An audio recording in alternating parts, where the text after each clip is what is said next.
যেই মাত্র ইহুদিক বাদা সাপ দেখলো কি খলিফাতুল মুসলিমিন হযরত ওমরকে হত্যা করব, এখন তো এর জান বাঁচানি ফরজ। কথা কোন ঠিক না?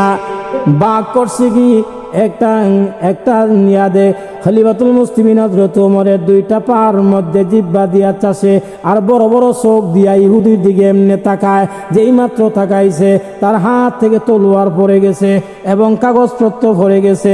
এখন তো জান বাঁচানি ফরজ, জান বাঁচানি ফরজ। মুহূর্তের মধ্যে আল্লাহ পাক রব্বুল আলামিন খলিফাতুল মুসলিমিন হযরত ওমরকে খেদমত করে নেওয়া আল্লাহ বাঘ, এই দুইটি বাঘের জবান আল্লাহ খুলে দিয়েছে। চিৎকার দিয়ে বলেন সুবহানাল্লাহ। এইবারে বাঘ ডাক দিয়ে বলতে আছে, ভাগ ডাক দিয়ে বলতে আছে, এই খলিফাতুল মুসলিমিন হযরত ওমরের দুশমন, তুই যদি বাঁচতে চাস মুহূর্তের মধ্যে এলাকা ছেড়ে অন্যত্র চলে যা, অন্যথায় তোকে আমরা খেয়ে ফেলবো। তোকে খাইতে গেলে আমার 2 মিনিট সময় লাগবে না, 3 মিনিট সময় লাগবে না, তবে খাইতে গেলে যেই সময়টা আমার ব্যয় হবে এই সময়টা খলিফাতুল মুসলিমিন হযরত ওমরের খেদমত থেকে আমি বঞ্চিত হয়ে যাব। আমার জিন্দেগিতে এমন সময়টা আমি আর জীবনে আর পাবো না, সুবর্ণ সুযোগ আমি আর পাবো না। অতএব আমি খলিফাতুল মুসলিমিন হযরত ওমরের খেদমত থেকে বঞ্চিত হতে চাই না। যদি তুই বাঁচতে চাস মুহূর্তের মধ্যে এলাকা ছেড়ে অন্যত্র চলে যা। বন্ধুরা আমার, যেই মাত্র বলেছে এবং খলিফাতুল মুসলিমিন হযরত ওমর রাদিয়াল্লাহু তাআলা আনহু উনি তো ঘুমন্ত অবস্থায় আছে। এবার ইহুদি তলোয়ার এবং কাগজপত্র ফালাইয়া দূর দিয়েছে মসজিদ নবীর বারান্দায়। উস্কো খুস্কো চেহারা, ক্ষুধার্ত চেহারা, দুইটা টুট শুকিয়ে আছে, পেট পিঠের সাথে লেগে গেছে। ওই দিক দিয়ে মুয়াজ্জিন আযান দিয়েছে। মুয়াজ্জিন আযান দেওয়ার পরে খলিফাতুল মুসলিমিন হযরত ওমরের ঘুমটা ভেঙে গেছে। খলিফাতুল মুসলিমিন হযরত ওমর রাদিয়াল্লাহু তাআলা আনহু যেই মাত্র মসজিদের মধ্যে গেলেন, মসজিদের মধ্যে যাওয়ার পরে এবার ইহুদি যুবক খলিফাতুল মুসলিমিন হযরত ওমরের দুইটা পার মধ্যে জড়ায়া ধরলো, পার মধ্যে জড়ায়া ধরছে। যেই মাত্র ধরেছে মুহূর্তের মধ্যে খলিফাতুল মুসলিমিন হযরত ওমর বলেন, যুবক আমি তোমাকে চিনতে পারি নাই, কোথায় তোমার বাড়ি, কোথায় তোমার বাড়ি, কোথায় তোমার ঘর, তোমার এই অবস্থা কেন, উস্কো উস্কো চেহারা কেন, তোমার দুইটি টুট শুকিয়ে আছে এবং তোমার দুইটা টুট শুকিয়ে আছে, পেট পিঠের সাথে লেগে গেছে, তোমার পরিচয়টা দাও। এবার যুবক ডাক দিয়ে বলেন, ওমর আপনি তো জানেন না ফারসদের পার্লামেন্টে আইন প্রণয়ন হয়েছিল স্পিকারের মাধ্যমে আপনার দেহ থেকে মাথা বিচ্ছিন্ন করে। ওগো আল্লাহর নবী, আমি আল্লাহর সাথে যদি কেউ বেয়াদবি করে আমি আল্লাহ তাআলা এইগুলা বরদাস্ত করতে পারি, কিন্তু আপনার সাথে যদি কেউ বেয়াদবি করে এটা আমি আল্লাহ তাআলা বরদাস্ত করতে পারি না। আবু লাহাবের জন্য উচিত ছিল আপনার দাওয়াতটা গ্রহণ করা, এটা ছিল তার জন্য বুদ্ধিমানের কাম, কিন্তু সে আপনার সাথে বেয়াদবি করেছে। এ কিরকম বেয়াদবি? 1 নাম্বার আপনার কালিমার উপরে সে লানত দিয়েছে, তাব্বান লাক। 1 নাম্বার সে অস্বীকার করছে, আমাকে অস্বীকার করেছে। নাম্বার 2, 2 নাম্বার কালিমাকে অস্বীকার করেছে। শুধু কালিমাকে অস্বীকার করে নাই, তার 2টি হাতের মধ্যে পাথর নিয়েছে আপনাকে আক্রমণ করার জন্য। এই জন্য আল্লাহ বলেন তাব্বাত ইয়াদা, ধ্বংস হোক। ইয়াদুন শব্দের অর্থ হলো হাত, ইয়াদা এটা হলো বহুবচন মানে 2 হাত। আবু লাহাবের কয় হাত? আর জোরে কোন কয় হাত? আবু লাহাবের 2 হাত ধ্বংস হোক। আল্লাহ বলেন তাব্বাত ইয়াদা, আবু লাহাবের 2টি হাত ধ্বংস হোক। ওয়া তাব্বা, মুহূর্তের মধ্যে ধ্বংস হয়ে গেছে। আল্লাহ যদি বলেন ধ্বংস হক, 1 মাস সময় লাগবে।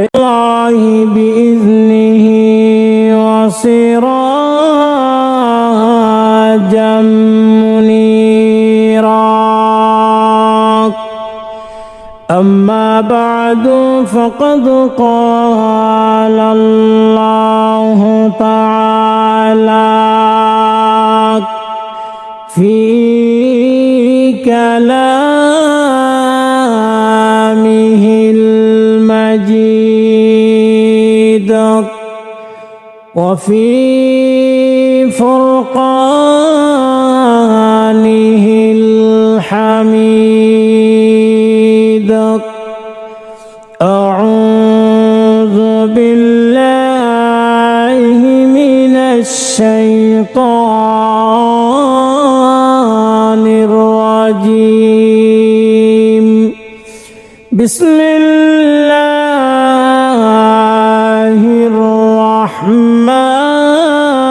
الرحمن الرحيم تبت يدا أبي لهب وتب ما أغنى عنه ماله وما كسب سيصلى نارا ذات لهب وامرأته حمالة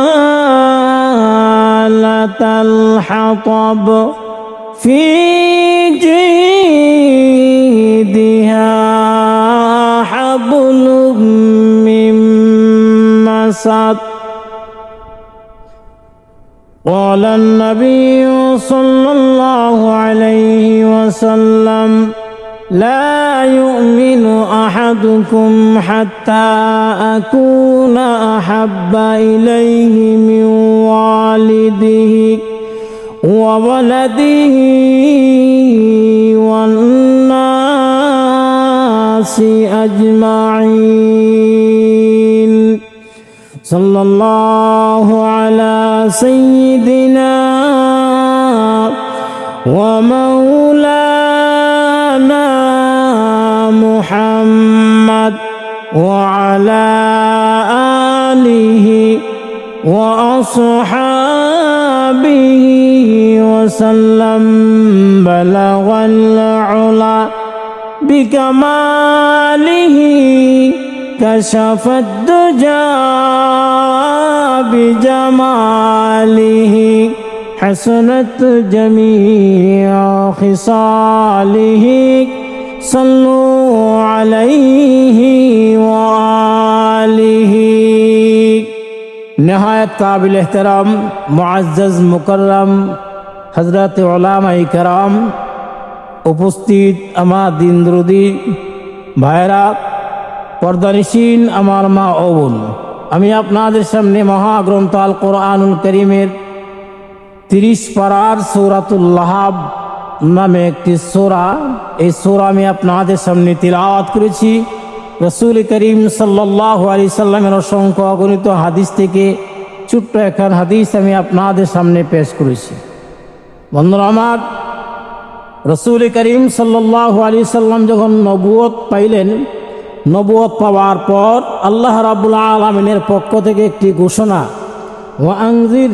আশিরাতাকাল আকরাবিন নবী আমার আপনি আপনার আত্মীয় স্বজনদেরকে দ্বীনের দাওয়াত দেন রাসূল করিম সাল্লাল্লাহু আলাইহি সাল্লাম এই দায়িত্ব পাওয়ার পর আত্মীয়কে নিকটতম আত্মীয় যারা এদেরকে তাওহীদ একত্ববাদের দাওয়াত দেওয়ার জন্য যখন আল্লাহ পাক বলেছেন নবীজি আমল করতে গিয়ে নিকটতম আত্মীয় যারা আছে এদেরকে দাওয়াত দেওয়ার জন্য নিয়ে গেলেন সাফা পাহাড়ে এই নিকটতম আত্মীয়র মধ্যে আবু লাহাব সেও ছিল নিকটতম আত্মীয়র মধ্যে একজন সবাই এই পাহাড়ের মধ্যে যাওয়ার পর রাসূল করিম সাল্লাল্লাহু আলাইহি সাল্লাম যখন তাওহীদ একত্ববাদের দাওয়াত দিতে শুরু করছেন দাওয়াত দেওয়ার সাথে সাথেই আবু লাহাব নবীজির সাথে বেয়াদবি করে ফেলাইছে আমি আপনাদের কাছে একটা মেসেজ দিতে চাই এই পৃথিবীতে যারাই নবী রাসূলদের সাথে কথা এবং কাজে বেয়াদবি করবে এদের ধ্বংস দুনিয়াতে অনিবার্য এর মধ্যে কোনো সন্দেহ আর জোরে বলেন সন্দেহ এই কথাটা এটা হেডলাইন এটা আপনারা মুখস্থ রাখলে পরবর্তী আলোচনা বুঝতে আপনাদের খুব সহজ হয়ে যাবে বন্ধুরা আমার আবু লাহাব তাকে আল্লাহ তাআলা কয়েকটা নিয়ামত দান করেছিলেন এক নম্বর তার চেহারা ছিল সুন্দর দুই নম্বর তাকে আল্লাহ ধন সম্পদ বেশি দিয়েছিলেন এবং তিন নম্বর তাকে আল্লাহ তাআলা ছেলে সন্তান বেশি দিয়েছিলেন আমাদের সমাজে দেখবেন যাদের চেহারা সুন্দর হয় ধন সম্পদ যদি বেশি হয় আর ছেলে সন্তান যদি বেশি হয় তাহলে দেখবেন এদের মধ্যে একটা অহংকারী ভাব চলে আসে চেহারা সুন্দর হওয়া এটা কার নিয়ামত আর জোরে বলেন কার নিয়ামত ধন সম্পদ বেশি হওয়া এটা কার নিয়ামত? আল্লাহ তাআলার নিয়ামত। ছেলে সন্তান বেশি হওয়া এটাও আল্লাহ পাকের নিয়ামত। এই নিয়ামত পাওয়ার পরে যদি কেউ নিয়ামতের শুকরিয়া না করে, আল্লাহ তাআলা বলেন লাইন শাকারতুম লাযীদান্নাকুম। যাদেরকে আল্লাহ নিয়ামত দিয়েছেন, যদি নিয়ামত পাওয়ার পরে নিয়ামতের শুকরিয়া আদায় করে, আল্লাহ তাআলা তার নিয়ামতকে আল্লাহ আরো বাড়ায়া দেন। নিয়ামত পাওয়ার পরে যদি নিয়ামতের সাথে কুফরি করে, না শুকরি করে, তাহলে আল্লাহ তাআলা এই নিয়ামতকে ছিনিয়ে নিয়ে যায়।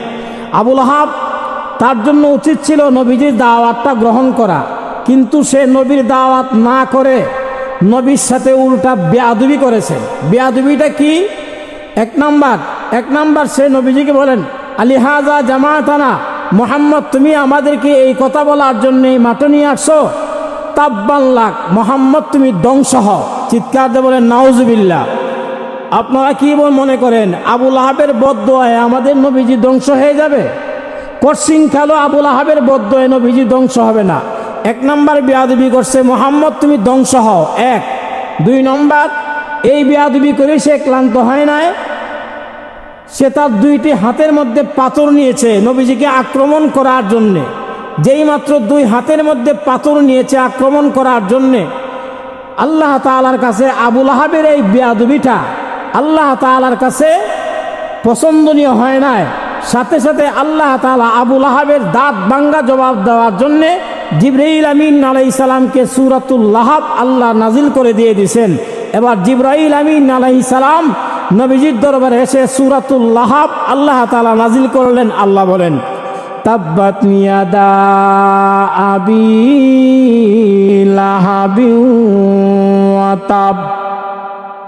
ওগো আল্লাহর নবী, আমি আল্লাহর সাথে যদি কেউ বেয়াদবি করে, আমি আল্লাহ তাআলা এইগুলা বরদাস্ত করতে পারি, কিন্তু আপনার সাথে যদি কেউ বেয়াদবি করে এটা আমি আল্লাহ তাআলা বরদাস্ত করতে পারি না। আবুল আহাবের জন্য উচিত ছিল আপনার দাওয়াতটা গ্রহণ করা, এটা ছিল তার জন্য বুদ্ধিমানের কাম, কিন্তু সে আপনার সাথে বেয়াদবি করেছে। কিরকম বেয়াদবি? এক নাম্বার, আপনার কালিমার উপরে সে লানত দিয়েছে, তাব্বান লাক। এক নাম্বার সে অস্বীকার করছে, আমাকে অস্বীকার করেছে। নাম্বার 2, 2 নাম্বার কালিমাকে অস্বীকার করেছে। শুধু কালিমাকে অস্বীকার করে নাই, তার দুইটি হাতের মধ্যে পাথর নিয়েছে আপনাকে আক্রমণ করার জন্যে।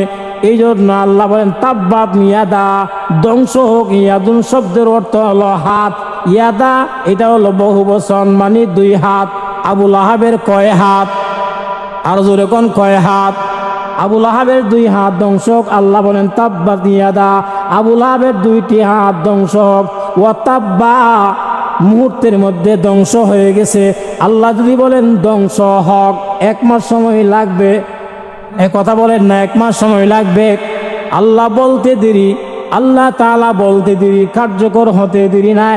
আল্লাহ রাব্বুল আলামিন আরেক আয়াতের মধ্যে আল্লাহ বলেন, আল্লাহ রাব্বুল আলামিন বলেন ইজা আরাদা শাইআন আন ইয়াকুলা লাহু কুন ফায়াকুন। আল্লাহ কোন বলতে দেরি, ফায়াকুন হতে দেরি না। আবুল আহাবের দুইটি হাত ধ্বংস হোক, মুহূর্তের মধ্যে আবুল আহাবের দুইটি হাত ধ্বংস হয়ে গেছে। যেই মাত্র এই সূরা যখন নাজিল হয়ে গেল, আবুল আহাব দৌড়ায়া তার 2 ছেলে, এক ছেলের নাম উতবা আর এক ছেলের নাম উতাইবা। আবুল আহাব ছিল এক নাম্বার একটা বেয়াদব। আবুল আহাবের প্রোডাকশনে যেই সমস্ত সন্তান দুনিয়াতে আসছে, এইগুলো হলো আরো বড় বেয়াদব। আমাদের সমাজে একটা কথা আছে, বেয়াদবের ঘরের, আরো যেরকম বেয়াদবের ঘরের। আবুল আহাব এক বেয়াদব, আবুল আহাবের সন্তান এরা হলো আরেক বেয়াদব। আবুল আহাবের এক সন্তানের নাম উতবা আর একটার নাম উতাইবা। আবুল আহাবের 2 সন্তান নবীজির 2 মেয়েকে বিবাহ করেছিল। ওই দিক দিয়া আবুল আহাব ছিল আত্মীয়তা সূত্রে নবীজির বিয়ায়। কথা বলেন কি?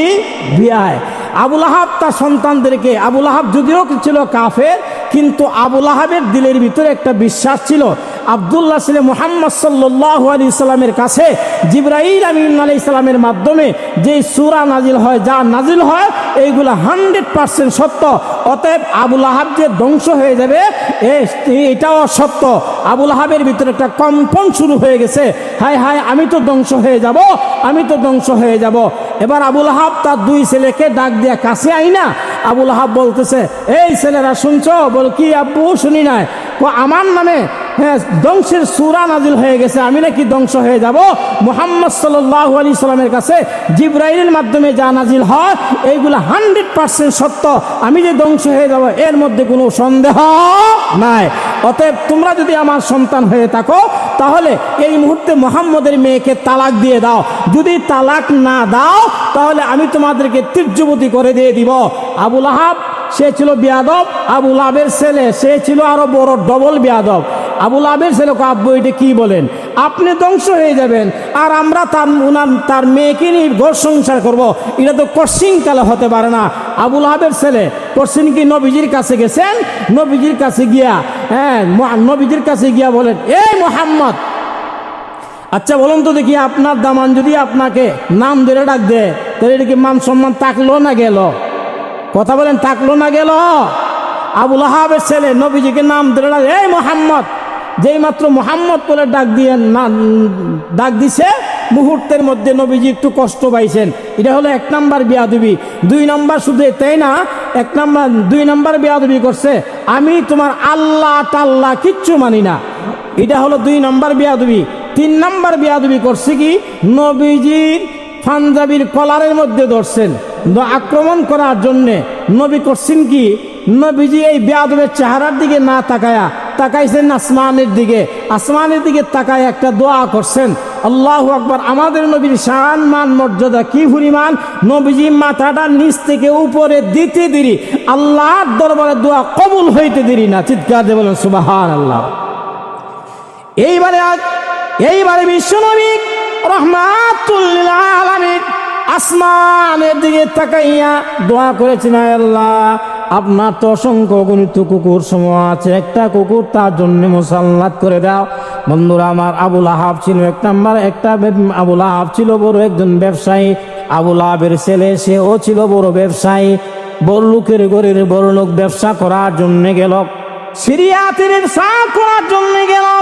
ব্যবসা করার জন্য যাওয়ার পরে মাল আসবাবপত্র ক্রয় করে যখন রওনা দিয়েছে মদিনার আন্তর্জাতিক রাস্তা দিয়ে আসবে, আন্তর্জাতিক রাস্তা দিয়ে আসার মধ্যে মধ্যস্থলে একটা জায়গা আছে, এই জায়গার নাম হলো জাওরা নামক স্থানের মধ্যে সমস্ত মাল আসবাবপত্র নিয়ে এখানে একটা শিবির স্থাপন করলো, রাত্রি যাপন করবে।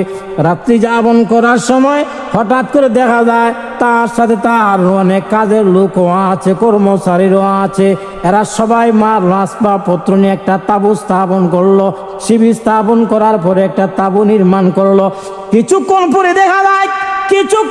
পরে দেখা যায় দৌড়ায় বাঘ আসতে আছে। আবুল আহাবের ছেলেকে আশ্চর্যের বিষয়, এই রাস্তা দিয়ে তো জীবনে বহু চলাফেরা করলাম, জীবনে তো বাঘ দেখি নাই, আজকে দি বাঘ দেখতেছি, ব্যাপারটা কি? আল্লাহু আকবার। এবার সে করছি কি, আবুল আহাবের ছেলে বলতে আছে, তোমরা একটা কাজ করো, আমাকে মালের ভিতরে ঢুকায় রাখো যাতে বাঘে আমাকে না দেখে, যাতে খাইতে না পারে। বন্ধু আমার, কর্মচারী যারা আছে এরা সবাই মালের ভিতরে নিয়ে ঢুকায়া রাখছে। মালের ভিতরে ঢুকায়া রাখার পরে এই আল্লাহ তাআলা বাঘরে হুকুম করলো, বাঘ আজকে তুই আবুল আহাবের ছেলে ছাড়া অন্য কাউকে খাবে না, কারণ বাঘ কার হুকুমে চলে? আর জোরে কোন, কার হুকুমে চলে? এই পৃথিবীতে যা কিছু আছে সব কিছু, এই পৃথিবীতে যা কিছু আছে সব কিছু তো আল্লাহর হুকুমে চলে।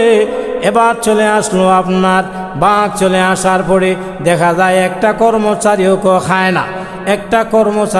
খায় না, বাঘে আশ্চর্যের বিষয়।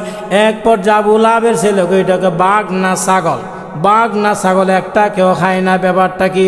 আল্লাহ তাআলা বাঘরে জানায় দিয়েছে, বাঘ আজকে তোর খোরাক হইল। আল্লাহ তোর খোরাক হইল নবীর দুশ্মন আবু লাহাবের ছেলে। বন্ধুরা আমার, আগে আপনাদেরকে বলছিলাম, এই পৃথিবীতে যারা নবীর সাথে কথা এবং কাজে বেয়াদবি করবে এদের ধ্বংস অনিবার্য। কথা বলেন ঠিক কিনা? এইবার বাঘ নবীর দুশ্মনের সন্ধানে বের হয়ে গেল মালের ভিতরে গিয়া এবার নবীর দুশ্মন আবু লাহাবের ছেলেকে মালের ভিতর থেকে বের করে টাইনায় না এমনভাবে চাবায়া খাইছে, একটা হাড্ডি পর্যন্ত আল্লাহর জমিনে রাখে না। মানুষের মতন মানুষ হইতে পারলে বাঘেও সালাম দে। কথা বলেন ঠিক কিনা? আমরা তো মানুষের মতন মানুষ হইতে পারি নাই। ফারস্য দেশের পার্লামেন্টে আইন প্রণয়ন হয়েছে মাননীয় স্পিকারের মাধ্যমে খলিফাতুল মুসলিমিন হযরত ওমরের মাথা দ্বিখণ্ডিত করে আমার পার্লামেন্টে যে উপস্থিত করতে পারবে তাকে আমি ফারস্য দেশের অর্ধেক সম্পত্তি, স্থাবর সম্পত্তি লিখিতভাবে দিয়ে দেওয়া হবে। এবার এক ইহুদি পার্লামেন্ট সদস্য সে ফালদা দাঁড়ায় গেছে, দাঁড়ায় বলতেছে, স্পিকার আমি পারবো। কেন? খলিফাতুল মুসলিমিন হযরত ওমরের কোনো বঙ্গভবন নাই, রাষ্ট্রীয় ভবন নাই, ডাইনে বামে সামনে পিছনে কোনো বাহিনী নাই, অতএব ওনার মাথা আনাটা আমার জন্য কোনো ব্যাপার না। তবে আমার সন্দেহ হয় আপনি যে বলছেন অর্ধেক স্থাবর সম্পত্তি দিবেন, এটা দিবেন কি না এটার মধ্যে আমার সন্দেহ। স্পিকার বলতেছে, না কোনো সন্দেহ নাই, তোমার যদি সন্দেহ হয় দলিলপত্র নিয়ে যাও। এবার দলিলপত্র হয়ে গেল। এবার ইহুদি এক হাতে তলোয়ার, আরেক হাতের মধ্যে আপনার দলিলপত্র নিয়ে রওনা দিয়েছে। আল্লাহ, মদিনার একটা বাগান আছে, বাজার, এই বাজারের নাম উক্কাশ বাজার। এই উক্কাশ বাজার পাশে একটা খেজুর বাগান। এই খেজুর বাগানে খলিফাতুল মুসলিমিন হযরত ওমর উনি আরাম করতেছেন। উনি খেলাফতের দায়িত্ব পাওয়ার পর 24 ঘন্টার ভিতরে 23 ঘন্টা জনগণের চিন্তা করতেন, আর 1 ঘন্টা নিজের দেহের খোরাকের জন্যে উনি একটু আরাম করতেন। আয় আল্লাহ, খলিফাতুল মুসলিমিন যার আঙ্গুলের ইশারায় আধাটা পৃথিবী পরিচালিত হয়, উনার কোনো বঙ্গভবন নাই, রাষ্ট্রীয় ভবন নাই, কোনো কিছু নাই। আর আমাদের সমাজে দেখবেন তো কেউ যদি ধাক্কায়া দুক্কায়া যদি কোনো মতে মেম্বার হইতে পারে, কথা কয় না কি, মেম্বার হইতে পারে, 6 মাস পরে হেটটা আদাত বাইরে যায়। হবিগঞ্জে দেখা যায় তার 3 তলা বাড়ি। আর যদি কোনো মতে যদি আপনার চেয়ারম্যান হইতে পারে তো মাশাল্লাহ 5 বছরই কোটি কোটি টাকার মালিক। আর এমপি মন্ত্রী হইলে তো আর কোনো কথাই লাগে না, 4,000 কোটি টাকা, এটা নাকি টাকা হয় না। চিন্তা করেন, কথা বলেন ঠিক না? হায় হায়, এখন করছে কি, সে রওনা দিছে খলিফাতুল মুসলিমিন হযরত ওমরকে হত্যা করার জন্যে। গিয়া দেখে উনি বাগানের মধ্যে আরাম করতেছে। হায় হায়, কেউ নাই, একমাত্র খলিফাতুল মুসলিমিন হযরত ওমর, আর কেউ উনি ছাড়া আর কেউ নাই। ঘুমন্ত অবস্থায় নাক ডাইখা ঘুমাইতেছে হযরত ওমর, নাক ডাইখা ঘুমায়। ঘুমের মানুষকে হত্যা করা কোনো ব্যাপার না। এবার সে খলিফাতুল মুসলিমিন, তার মধ্যে মাত্র 12 হাত ডিফারেন্স, 12 হাত জায়গা অতিক্রম করে সামনে যাইতে পারলে একটা সেট দিবে, দেহ থেকে মাথা বিচ্ছিন্ন হয়ে যাবে। আর পুটলার মধ্যে নিয়ে রাষ্ট্র পার্লামেন্টে যাইতে পারলে, ফারস্য দেশের পার্লামেন্টে যাইতে পারলেই সে অর্ধেক স্থাবর সম্পত্তির মালিক হয়ে যাবে। মনের মধ্যে যে কি যে একটা আনন্দ। বন্ধুরা আমার, নবীজি বলছেন, মানলাহুল মৌলা ফালাহুল কুল, যে মৌলার জন্য হয়ে যায় গোটা মাখলুকাত তার খাদেম হয়ে যায়। চিৎকার দিয়ে বলেন সুবহানাল্লাহ। এইবার ইহুদি খলিফাতুল মুসলিমিন হযরত ওমর রাদিয়াল্লাহু তাআলা আনহুকে হত্যা করার জন্য যেই মাত্র সামনে একটা কদম দিয়েছে, সামনে একটা কদম দেওয়ার সাথে সাথে আল্লাহ পাক রব্বুল আলামিনের কুদরত বোঝা যায় না। আল্লাহ পাকের কুদরত বোঝা যায় না। মুহূর্তের মধ্যে সে দেখতে আছে 2টি বাঘ, রয়্যাল বেঙ্গল টাইগার 2টা বাঘ হযরত ওমরের, 2টা ঘুমন্ত ওমরের 2টা পার মধ্যে জিহ্বা দিয়ে চাষতে আসে আর খেদমত করতে আসে। ওনার দেহের জন্য আকাশের কিরণ কষ্টদায়ক হবে, এই জন্য আলোর সাপ ওনাকে সূর্য বরাবর মাথা বরাবর ছায়া দিতে আসে, মাথা বরাবর ছায়া দিতে আসে। যেই মাত্র ইউনিক বাঘ আর সাপ দেখলো কি খলিফাতুল মুসলিমিন হযরত ওমরকে হত্যা করব, এখন তো এর জান বাঁচানি ফরজ। কথা কোন ঠিক না? বাঘ করছে কি, একটা নিয়াদে খলিফাতুল মুসলিমিন হযরত ওমরের দুইটা পার মধ্যে জিহ্বা দিয়া চাষে আর বড় বড় চোখ দিয়া ইহুদির দিকে এমনি তাকায়। যেই মাত্র তাকাইছে তার হাত থেকে তলোয়ার পড়ে গেছে এবং কাগজপত্র পড়ে গেছে। এখন তো জান বাঁচানি ফরজ, জান বাঁচানি ফরজ। মুহূর্তের মধ্যে আল্লাহ পাক রব্বুল আলামিন খলিফাতুল মুসলিমিন হযরত ওমরকে খেদমত করে নেওয়া আল্লাহ বাগ, এই দুইটি বাগের জবান আল্লাহ খুলে দিয়েছে। চিৎকার দিয়ে বলেন সুবহানাল্লাহ। এইবারে বাঘ ডাক দিয়ে বলতে আছে, ভাগ ডাক দিয়া বলতে আছে, এই খলিফাতুল মুসলিমিন হযরত ওমরের দুশমন, তুই যদি বাঁচতে চাস মুহূর্তের মধ্যে এলাকা ছেড়ে অন্যত্র চলে যা, অন্যথায় তোকে আমরা খেয়ে ফেলবো। তোকে খাইতে গেলে আমার 2 মিনিট সময় লাগবে না, 3 মিনিট সময় লাগবে না, তবে খাইতে গেলে যেই সময়টা আমার ব্যয় হবে এই সময়টা খলিফাতুল মুসলিমিন হযরত ওমরের খেদমত থেকে আমি বঞ্চিত হয়ে যাব। আমার জিন্দেগিতে এমন সময়টা আমি আর জীবনে আর পাবো না, সুবর্ণ সুযোগ আমি আর পাবো না। অতএব আমি খলিফাতুল মুসলিমিন হযরত ওমরের খেদমত থেকে বঞ্চিত হতে চাই না। যদি তুই বাঁচতে চাস মুহূর্তের মধ্যে ওই এলাকা ছেড়ে অন্যত্র চলে যা। বন্ধুরা আমার, যেই মাত্র বলেছে এবং খলিফাতুল মুসলিমিন হযরত ওমর রাদিয়াল্লাহু তাআলা আনহু উনি তো ঘুমন্ত অবস্থায় আছে। এবার ইহুদি তলোয়ার এবং কাগজপত্র ফালাইয়া দূর দিয়েছে মসজিদ নবীর বারান্দায়। উস্কো খুস্কো চেহারা, ক্ষুধার্ত চেহারা, দুইটা টুট শুকিয়ে আছে, পেট পিঠের সাথে লেগে গেছে। ওই দিক দিয়ে মুয়াজ্জিন আযান দিয়েছে। মুয়াজ্জিন আযান দেওয়ার পরে খলিফাতুল মুসলিমিন হযরত ওমরের ঘুমটা ভেঙে গেছে। খলিফাতুল মুসলিমিন হযরত ওমর রাদিয়াল্লাহু তাআলা আনহু যেই মাত্র মসজিদের মধ্যে গেলেন, মসজিদের মধ্যে যাওয়ার পরে এবার ইহুদি যুবক খলিফাতুল মুসলিমিন হযরত ওমরের দুইটা পার মধ্যে জড়ায়া ধরলো।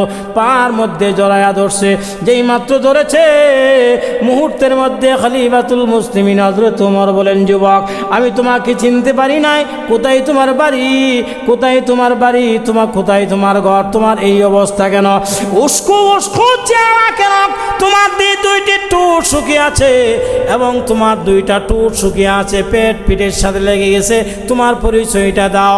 এবার যুবক ডাক দিয়ে বলেন, ওমর আপনি তো জানেন না ফারসদের পার্লামেন্টে আইন প্রণয়ন হয়েছিল স্পিকারের মাধ্যমে, আপনার দেহ থেকে মাথা বিচ্ছিন্ন করে পার্লামেন্টের মধ্যে নিতে পারলে আমি আপনাকে হত্যা করতে পারতাম এবং আমি অর্ধেক সম্পত্তির মালিক হইতে পারতাম।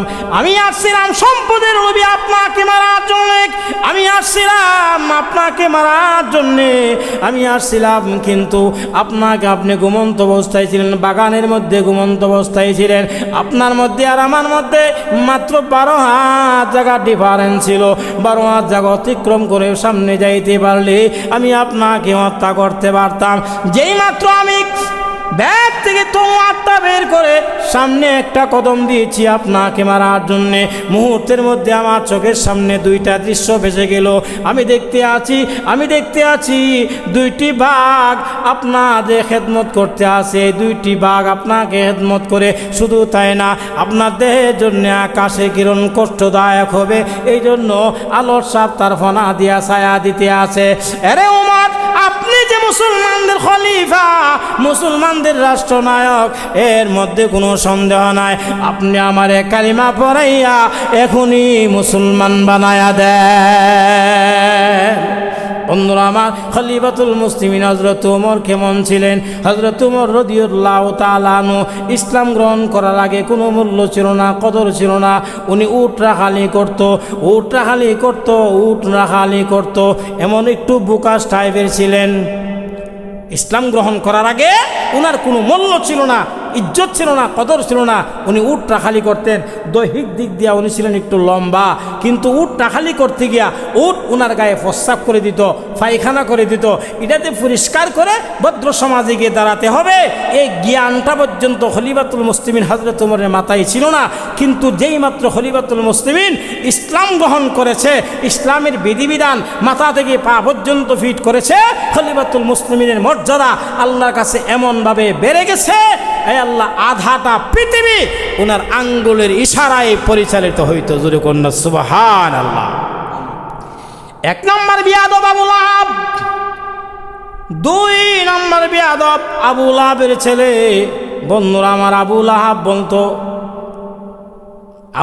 বলতো আল্লাহ আমাকে যে ধন সম্পদ দিয়েছে এগুলার বিনিময় আল্লাহর আযাব ও গজব থেকে আমি মুক্তি পেয়ে যাব।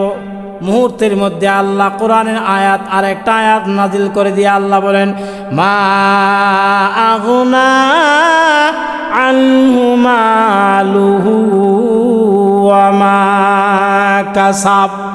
আবু লাহাব যা কামাই করেছে এইগুলা তার কোনো কাজে আসবে না। এক নাম্বার, আবু লাহাবের দুনিয়ার সম্পদগুলা কোনো কাজে আসবে না। দুই নাম্বার, আবু লাহাবের ছেলেগুলা দুনিয়াতে কোনো কাজে আসবে না। তিন নাম্বার, আবু লাহাবের পরিবার কোনো কাজে আসবে না। এক নাম্বার, আবু লাহাব ধ্বংস হোক। দুই নাম্বার, আবু লাহাবের ছেলেগুলা ধ্বংস হোক। তিন নাম্বার, আবু লাহাবের সম্পদগুলা ধ্বংস হোক। আবু লাহাব যা কামাই করছে সবগুলা ধ্বংস হোক, অর্থাৎ বাদ ধ্বংস হয়ে গেছে। এর কথা বলেন ঠিক কিনা? আগেই বলছিলাম বন্ধুরা আমার, আগেই বলছিলাম নবীর সাথে যারা কথা এবং কাজে বিয়াদবি করে এদের ধ্বংস দুনিয়াতে অনিবার্য, এর মধ্যে কোনো সন্দেহ নাই। এক নম্বর আবু লাহাব। আবু লাহাব যখন মারা গেল, মারা যাওয়ার পর দেখা যায় তার পরিবার যারা আছে মারা গেছে কিভাবে, এটা তো আরেকটা কথা। আবু লাহাব মারা গেছে, তার শরীরের মধ্যে আল্লাহ প্লে রোগ দিছেন, বসন্ত রোগ দেওয়ার পরে এটার মধ্যে দুর্গন্ধ দেখা দিছে। দুর্গন্ধ দেখা দেওয়ার পর এই দুর্গন্ধের কারণে আবু লাহাবের স্ত্রী তাকে ফালাইয়া চলে গেছে। আবু লাহাবের ছেলেগুলা যারা আছে সব তাদেরকে ফালাইয়া চলে গেছে। এমনকি তার শরীরের দুর্গন্ধে তার এলাকার যারা ছিল কেউ তার কাছে নাই। শেষ পর্যন্ত টাকা দিয়া লোক আইনা কোনো মতে তাকে মাটি চাপা দেওয়া হয়েছে। অতএব দুনিয়ার নাস্তিক বেঈমানেরা ভালো করে শুই না রাখো, যারা নবীর সাথে কথা এবং কাজে বিয়াদবি করবে তোমাদের ধ্বংস অনিবার্য, এর মধ্যে কোনো সন্দেহ নাই। আবু লাহাব নবীর সাথে বিয়াদবি করার কারণে দুনিয়াতে ধ্বংস হয়েছে। এক নম্বর আবু লাহাব বিয়াদব, দুই নম্বর আবু লাহাবের ছেলে, এরা হলো দুই নম্বর বিয়াদব। তিন নম্বর বিয়াদব আবু লাহাবের বউ। কথা কয় না কি? আবু লাহাবের বউ, তার নাম ছিল উম্মে জামিল। সে ছিল একবার এক বড় লোকের মেয়ে। তার ক্ষমতা দুই দিক দিয়া, একদিক দিয়া হলো বড় সর্দারের স্ত্রী, দুই নম্বর বড় লোকের মেয়ে। এই যে বড় লোকের মেয়ে, এটা হলো তার দুইটা ইয়া। এই জন্য আবু লাহাবের স্ত্রী উম্মে জামিল নবীকে কষ্ট দেওয়ার জন্যে এই রাস্তার মধ্যে বড়ির কাটা বুইতা রাখতো, এই উদ্দেশ্যে যে নবী যদি এই রাস্তা দিয়ে হাইটা যায়, একটা বুড়ির কাটা যদি নবীজির পা মুবারকের মধ্যে ঢুকে আর কষ্ট পায় তাহলে সে আনন্দ পাইত। কত বড় বেয়াদব নিয়ে আবু লাহাবের স্ত্রী। এই আবু লাহাবের স্ত্রী সে করছে কি, একদিন ঘর থেকে বের হয়েছে, প্রতিজ্ঞা করে আজকে মুহাম্মদকে যেই জায়গায় পাবো এই জায়গাতে মুহাম্মদের গালে একটা থাপ্পড় না দিয়ে আমি আর ঘরে ফিরবো না। চিৎকার দিয়ে বলে নাউজুবিল্লাহ।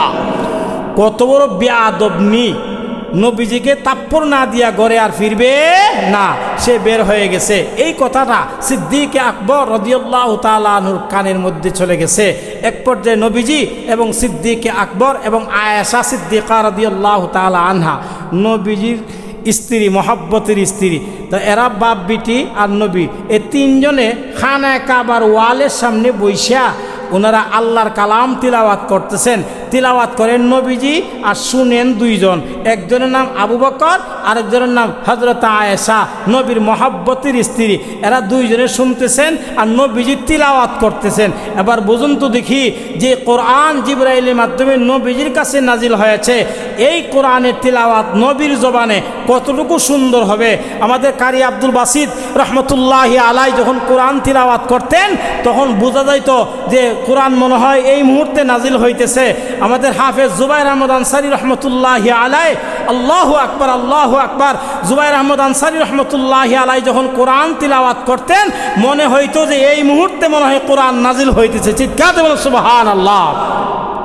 যত রাত্র হইতো আনসারী সাহেব রহমতুল্লাহি আলাইহির তিলাওয়াতের আকর্ষণ ততই বেড়ে যেত। এটা কোরআনের মুজিজা। কথা বলেন ঠিক কিনা?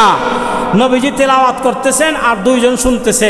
হঠাৎ করে হযরত আবু বকর নবীজিকে বলতেছেন, হুজুর আমি সকালে একটা কথা শুনছিলাম, আবু লাহাবের স্ত্রী উম্মে জামিল সে নাকি প্রতিজ্ঞা করে বের হয়েছে যে আপনাকে যেই জায়গায় পাবে সে নাকি আপনাকে গালে থাপ্পড় না দিয়ে ঘরে ফিরবে না, কিন্তু দেখা যায় সে আসতেছে। হুজুর আল্লাহ না করুক একটা মহিলা মানুষ যদি আপনার গায়ে আক্রমণ করে তাহলে মান সম্মান আর থাকবে না। কিন্তু সে তো বড় লোকের স্ত্রী, বড় সর্দারের স্ত্রী, বড় লোক বড় সর্দারের মেয়ে, তার তো পাওয়ার ডবল দিক দিতে আমরা জনবল কম, অস্ত্রবল কম, আমরা এখন কি করব? হুজুর দেখা যায় আসতেছে আবু লাহাবের স্ত্রী, সে উঁচা জুতা ভইরা, সিরতি ইবনে হিসাবের মধ্যে আছে যে আবু লাহাবের স্ত্রী সর্বপ্রথম পৃথিবীতে উঁচা জুতা পরত, উঁচা জুতা পইরা অহংকারী ভাব দেখায় আসে, আস্তে আস্তে নবীজি বলছেন আবু বকর তাকে আসতে দাও, মধ্যপথে বাধা দিও না। চিৎকার দিয়ে বলেন সুবহানাল্লাহ। ডান দিকে হযরত আবু বকর, বাম দিকে হযরত আয়েশা সিদ্দিকা রাদিয়াল্লাহু তাআলা আনহা, মধ্যে হলেন বিশ্বনবী রাহমাতুল্লিল আলামিন। উনি আল্লাহর কালাম তিলাওয়াত করতে আছে।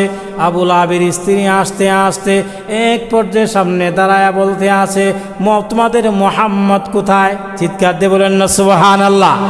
এবার আপনারা বলুন তো দেখি, নবীজি এখানে আছে না নাই? এই কথা কয় না, আছে না নাই? নবীজি তো এখানে আছে, কিন্তু সে দেখে না। সে তোমাদের মুহাম্মদ কোথায়? হযরত আবু বকর মুস্কি মুস্কি আসে, হযরত আয়েশা মুস্কি মুস্কি আসে, আর মনে মনে কয় ফাগুলনির ঘরের ফাগুলনি, আমাদের মধ্যে তো নবীজি আছেন, উনি আল্লাহর কালাম তিলাওয়াত করতেছে, সে আমাদের সর্দার মুহাম্মদ কোথায়? তার মানে সে কি দেখে না, তার মানে সে কি দেখে না। একবার দুইবার তিনবার বলার পরে এক পর্যায়ে বলে, আসছিলাম আজকে মুহাম্মদকে ঘর থেকে প্রতিজ্ঞা করে আসছিলাম, যেই জায়গায় পাব মুহাম্মদ সাল্লাল্লাহু আলাইহি সাল্লামকে, আমি যেই জায়গায় পাব সেই জায়গায় থেকে আমি আক্রমণ করব, আসছিলাম পাইলাম না। এবার আপনারা বলুন তো দিকে আছে না নাই? কিন্তু সে যে দেখে না, এটার কারণটা কি? মুহূর্তের মধ্যে যখন চলে গেছে, চলে যাওয়ার পরে হযরত আবু বকর বলে, ফিদাকা আবি ওয়া উম্মি, নবীজি আমার মা বাপ আপনার উপরে কুরবানি হয়ে যাক। ব্যাপারটা বুঝলাম না, আমরা তিনজন, মধ্যে তো আপনি আছেন, আল্লাহর কালাম তিলাওয়াত করতে আছেন, আর এই বেয়াদবি আয়েশা কয় আপনি কোথায়? তার মানে সে কি আপনাকে দেখে নাই? তার কারণটা কি?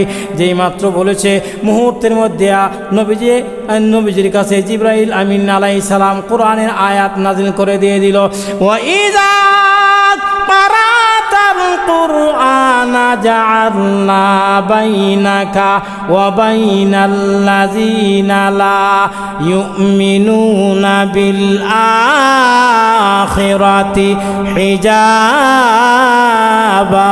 মাসতুরা। এইবারে আল্লাহ রাব্বুল আলামিন বলেন, ওয়া ইযা ক্বারাতাল কুরআনা, ও আবু বকর তুমি শুইনা রাখো, কোন মুমিন যখন আল্লাহর কালাম তিলাওয়াত করবে, চিৎকার দিয়ে বলেন কার কালাম? আর জোরে কয় না কার কালাম? কোন মুমিন মুসলমান যখন আল্লাহর কালাম তিলাওয়াত করবে, তিলাওয়াতরত অবস্থায় আমার আল্লাহ মুমিন এবং বেঈমানের মধ্যে একটা গোপন পর্দার ব্যবস্থা করে দেয়, যে অতএব আমি হইলাম ইমানদার, এই বেঈমান সে হলো বেঈমান, এই জন্য আমার মধ্যে আর এই বেঈমানের মধ্যে আল্লাহ একটা গোপন পর্দার ব্যবস্থা করে দিয়ে দিয়েছেন। গোপন পর্দা দেওয়ার কারণে এই বেঈমান আমি মুহাম্মদকে দেখতে পাই না। আবু লাহাবের স্ত্রী উম্মে জামিল, সে ছিল একটা বেঈমান। বন্ধুরা আমার, সেও ধ্বংস হয়েছে। তিন নাম্বার আরেকটা কথা আমি আপনাদের সামনে বলবো। এই আল্লাহ এই কথাটা বলতে গিয়া সূরাতুল ফুরকানের একটা আয়াতের শানে নজুল আমি আপনাদের সামনে বলবো। এই শানে নজুলের মধ্যে আনছে উকবা ইবনে আবি মুঈদ, সে ছিল আপনার বেঈমান, মক্কার একজন বড় সর্দার ব্যবসায়ী। সে করছে কি, সে যদিও ব্যবসায়ী, কিন্তু মুহাম্মদ সাল্লাল্লাহু আলাইহি সাল্লামের কৃষ্টি কালচার আচার ব্যবহার কথাবার্তা তার কাছে খুব ভালো লাগতো। একদিন নবীজির কাছে আয়েশা বলে, মুহাম্মদ তোমার কথা বার্তা কৃষ্টি কালচার আমার কাছে খুব ভালো লাগে, আমি এইবারে ব্যবসা করার জন্যে মূলধন নিয়ে আমি যাব, মালপত্র নিয়ে আসব। এবার আমি একটা নিয়ত করছি, নিয়তটা হইল এই লভ্যাংশ, যে ব্যবসা করার পরে যেই টাকা লাভ লাভ হবে, এই টাকা দিয়ে আমি একটা জিয়াফতের ব্যবস্থা করব। জিয়াফতের প্রধান অতিথি হবেন না আপনি, আপনি খাওয়ার পরে আমি সবাইকে খাওয়াবো, আপনি আমার দাওয়াতটা গ্রহণ করেন। নবীজি করছেন কি, ঠিক আছে আমি তোমার দাওয়াতটা গ্রহণ করব। এখন আপনারা বলতে পারেন, হুজুর বেঈমানের বাড়িতে নবী দাওয়াত কেন গ্রহণ করলেন? এটা কি নবীর জন্য যায়নি? না না, শোনো, আল্লাহু আকবার। এই প্রশ্নের জবাব হইল, আল্লাহ তাআলা নবীজিকে দুনিয়াতে সৃষ্টি করেছেন হিকমতের ভান্ডার দিয়া। ধরে কন্যা সুবহানাল্লাহ। উকবা ইবনে আবি মুঈত ব্যবসা করছে, ব্যবসা করার পরে প্রচুর টাকা লাভ হয়েছে। এই টাকা দিয়া সে একটা জিয়াফতের ব্যবস্থা করছে।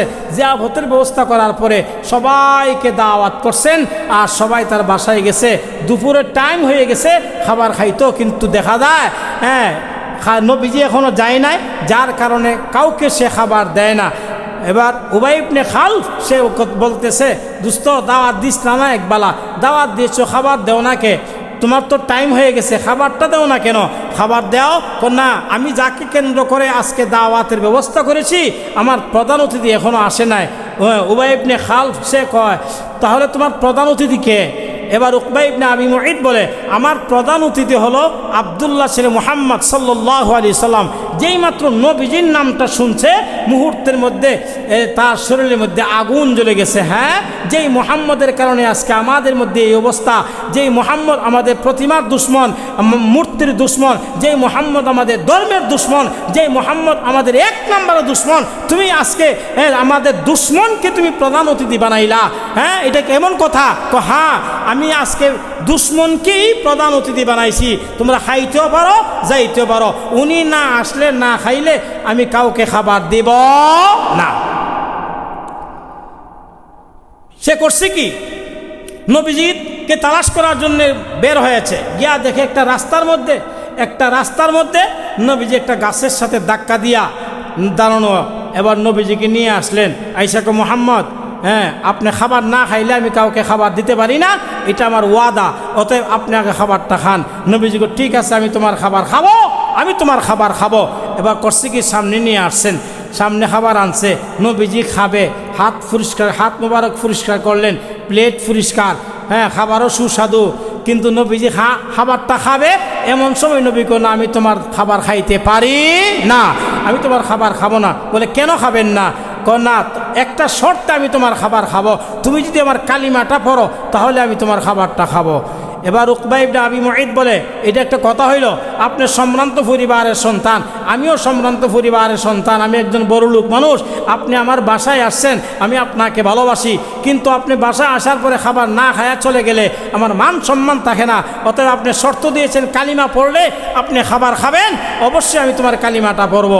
নবীজি বলেন, ঠিক আছে তুমি যদি কালিমা পড়ো আমি তোমার খাবার খাবো। এবার আপনারা বলুন তো দেখি, সে যদি কালিমা পড়ে তাহলে নবী খাবার খাইলে মুসলমানের বাড়িতে নবী খাবে, কোনো সমস্যা আছে? কোনো সমস্যা নাই। এবার নবীজি খাবার খাইলে পেট বইরা খাবার খাইছে, পেট বইরা খাবার খাওয়ার পরে তুমি আমার কালিমাটা পড়ো। এবার কালিমা পড়ছে, লা ইলাহা ইল্লাল্লাহু মুহাম্মাদুর রাসূলুল্লাহ সাল্লাল্লাহু আলাইহি ওয়াসাল্লাম। এইবারে উকবা ইবনে আবি মুঈত কালিমা পড়ে মুসলমান হয়ে গেল। তার বন্ধু বান্ধব যারা আসছিল সবাই খাবার খায়া চলে যাবে, এক পর্যায়ে খাবার খেয়ে চলে গেল। হঠাৎ করেও তার বন্ধু, ছোট কালের বন্ধু, শৈশব কালের বন্ধু, যৌবন কালের বন্ধু উবাই ইবনে খালফ, ইসলামের বড় দুশ্মন, সে বলতে আছে, বন্ধু তুমি কাজটা কি করলে? শোনো, তুমি যেহেতু কালিমা পড়ে মুসলমান হয়ে গেছো, তোমার সাথে আমার সম্পর্ক শেষ, আজ থেকে তোমার সাথে আর কোনো বন্ধুত্ব নাই, যাও তুমি আমাদের ধর্ম পরিবর্তন করে কালিমা পড়ে মুসলমান হয়ে গেছো, তোমার সাথে আমার আর কোনো সম্পর্ক নাই, যাও তোমার সাথে আমার সম্পর্ক কাটাপ হয়ে গেল। এইবারে উকবা ইবনে আবি মুঈত বলে, বন্ধু শোনো, মুহাম্মদ সম্ভ্রান্ত পরিবারের সন্তান, আমিও সম্ভ্রান্ত পরিবারের সন্তান, উনি যদি আমার বাসায় আইসে খাবার না খায়া চলে যায়, আমার মান সম্মান থাকে না। আমি কালিমা পড়েছি, আমার সম্মান রক্ষা করার জন্য আমি কালিমাটা পড়েছি, অতএব শোনো, মুহাম্মদের কালিমা আমি ফেরত দিয়ে দিব, তোমার সাথে আমি বন্ধুত্ব খেতাব করতে পারবো না, প্রয়োজনে মুহাম্মদের কালিমাটা আমি ফেরত দিয়ে দিব। চিৎকার দিয়ে বলেন নাউজুবিল্লাহ। এখন কালিমাটা ফেরত দেওয়ার জন্যে এইবারে নবীজির বাসায় গেলেন। নবীজির বাসায় যাওয়ার পরে এইবার নবীজি তাকে দেখে সকালে গেলেন, দেখে খুবই আনন্দ আত্মহারা। আমাকে সে সম্মান দিয়েছে, আমি বলছিলাম কালিমা না পড়লে আমি খাবার খাবো না, আমাকে সম্মান দিয়ে কালিমা পড়ে সে মুসলমান হয়ে গিয়েছে, আজকে আমার বাসায় আসছে, আমি তাকে খাবার না খাওয়াইয়া দিলে এটা মান সম্মান থাকে না। এইবারে বিশ্বনবী রাহমাতুল লিল আলামিন মা খাদিজাতুল কুবরা রাদিয়াল্লাহু তাআলা আনহাকে বলে, খাদিজা গো, দেখো না ঘরের মধ্যে কোনো কিছু নিয়ে আছে, আমি উকবা ইবনে আবি মুঈত আসছে, তাকে মেহমানদারি করতে হবে। বিশ্বনবী রাহমাতুল লিল আলামিনের স্ত্রী হযরতে খাদিজা গোটা ঘর তালাশ করলো, তালাশ কইরা দেখে ঘরের মধ্যে কোনো কিছুই নাই, পানি ছাড়া আর কোনো কিছুই নাই। নবীজির চেহারাটা মলিন হয়ে গেল, কি দিয়ে মেহমানদারি করবে? আল্লাহু আকবার। ওই দিক দিয়ে উকবা ইবনে আবি মুঈত বলে, মুহাম্মদ, আমি তোমার বাসায় খাবার খাওয়ার জন্য আসি নাই, আমি কেন তোমার কালিমা পড়ে মুসলমান হয়ে গিয়েছি, এই জন্য আমার বন্ধু বান্ধব আমাকে তিরস্কার করে, আমাকে লজ্জা দেয়, এদের লজ্জা আমি সহ্য করতে পারবো না, এই জন্য তোমার বাসায় আসছি তোমার কালিমাটা ফেরত দেওয়ার জন্য আমি আসছি। এই নেও তোমার কালিমা। চিৎকার দিয়ে বলেন নাউজুবিল্লাহ। নেও তোমার কালিমা। সে মুরতাদ হয়ে গেল। এক নাম্বার বন্ধু বলছিল যে দুইটি কাজ করবা, মুহাম্মদের বাড়িতে গিয়া এক নাম্বার তার কালিমাটা ফেরত দিবা, নাম্বার 2 2 নাম্বার আসার সময় মুহাম্মদের তার চেহারার মধ্যে একটা তুতু দিয়ে আসবে। চিৎকার দিয়ে বলেন নাউজুবিল্লাহ। কত বড় বেয়াদবি! বন্ধুর কথা রাখতে গিয়া এক পর্যায়ে কালিমাটা ফেরত দিয়ে দিল। নাম্বার 2 2 নাম্বার যেই মাত্র তার মুখের মধ্যে তুতু আনছেন, নবীজির চেহারার মধ্যে দিবে। যেই নবীকে সৃষ্টি না করলে লৌহ কলম কোনো কিছুই সৃষ্টি করা হতো না, যেই নবীজির চেহারার কসম আমার আল্লাহ খেয়েছেন, যেই নবী ছিলেন সমস্ত মাখলুকাতের মধ্যে সর্বশ্রেষ্ঠ মাখলুক, যেই নবীজির চেহারায় আনোয়ারের দিকে তাকাইলে চোখ ফেরানো যায় না, সেই নবীজি যেই নবীর চেহারার মধ্যে কোনো কলঙ্কের দাগ নাই, এই নবীর চেহারার মধ্যে তুতু দিবে। কত বড় সাহস! মুখের মধ্যে তুতু নিয়ে আসছেন। এক পর্যায়ে সে তুতু মাইরাই দিছে। যেই মাত্র তুতুটা মারছে, আল্লাহ পাক রব্বুল আলামিন করছেন কি, আল্লাহ পাক রব্বুল আলামিনের কাছে এই বেয়াদবিটা বরদাস্ত হয় না। আল্লাহ মুহূর্তের মধ্যে এই তুতুকে আল্লাহ শূন্যস্থানের মধ্যে আল্লাহ আটক করলেন। আটক করে এই তুতুকে আল্লাহ আগুনের কয়লা বানাইয়া উকবা ইবনে আবি মুঈতের চেহারার মধ্যে দিয়ে দিছে। যেই মাত্র চেহারার মধ্যে দিয়ে দিছে, এবার তার চেহারা ফুরে ছাই হয়ে গেল। চেহারাটা ফুরে ছাই হয়ে গেছে। বন্ধুরা আমার, যেই মাত্র চেহারা ফুরে ছাই হয়ে গেছে, তখন সে চিৎকার দিয়ে একটা কথা বলছিল। যেই কথাটা বলছিল, আল্লাহ সূরাতুল ফুরকানের আয়াত নাজিল করে দেয়া বলছে, ইয়া ওয়াইলাতা লাইতানি লাম আত্তাখিজ ফুলানান খালিলা লাকাদ আযাল্লানি আনিয যিকরি বা'দা ইয জাআনি ওয়া কানা আশ-শাইতানু লিল ইনসানি খাযুলা। উকবা ইবনে আবি মুঈত আফসোস করে যেই কথাটা বলছিল, এই কথাটা ইয়া ওয়াইলাতা, হায় আফসোস, হায় আফসোস, লাইতানি লাম আত্তাখিজ ফুলানান খালিলা, আমি যদি উবাই ইবনে খালফ তাকে যদি বন্ধু না বানাইতাম, তার কথা যদি আমি না শুনতাম, তাহলে তো আমি আব্দুল্লাহ ছিলাম মুহাম্মদ সাল্লাল্লাহু আলাইহি সাল্লামের কাছে হাতে হাত রেখে কালিমা পড়ে মুসলমান হয়ে গিয়েছিলাম। আমি তো হয়ে গিয়েছিলাম জান্নাতি। কিন্তু কেন আমার বন্ধুর কথা আমি স্মরণ করলাম? কেন কেন বন্ধুর কথা পালন করলাম? বন্ধুর কথা পালন করতে গিয়া দুইটা বেয়াদবি করছি। এক নাম্বার কালিমাটা ফেরত দিয়ে দিছি, নাম্বার 2 2 নাম্বার নবীর চেহারার মধ্যে আমি তু দিয়েছি। তু দেওয়ার কারণে আল্লাহর পক্ষ থেকে এই গজবটা আমার মধ্যে আসছে। ইয়া ওয়াইলাতা লাইতানি লাম্মাত্তাখিজ ফুলানান খালিলা। উবাই ইবনে খালফকে যদি বন্ধু না বানাইতাম তাহলে তো আমি হয়ে গিয়েছিলাম জান্নাতি, কিন্তু আমার বন্ধুর কথা শোনার কারণে আজকে আমার চেহারাটা বিকৃত হয়ে গেছে। আল্লাহ বলেন এটা হলো তার দুনিয়ার শাস্তি, নবীর সাথে বেয়াদবি করার। দুনিয়ার শাস্তি হলো চেহারা বিকৃত হয়ে যাওয়া, পরকালে একটা শাস্তি আছে। পরকালের শাস্তি হলো সেই উকবা ইবনে আবি মুঈত যেই দিন মারা যাবে, মারা যাওয়ার পর থেকে নিয়ে কিয়ামত পর্যন্ত সে তার দাঁত দিয়া, নিজের দাঁত দিয়া নিজের ডাইন হাতকে চাবায়া চাবায়া কোনি পর্যন্ত খাবে। এরপরে আল্লাহ ভালো করে দিবে, আরেকবার সে চাবায়া চাবায়া খাবে, আরেকবার আল্লাহ ভালো করে দিবে, আরেকবার চাবায়া চাবায়া সে কোনি পর্যন্ত খাবে। এরপরে আল্লাহ ভালো করবে।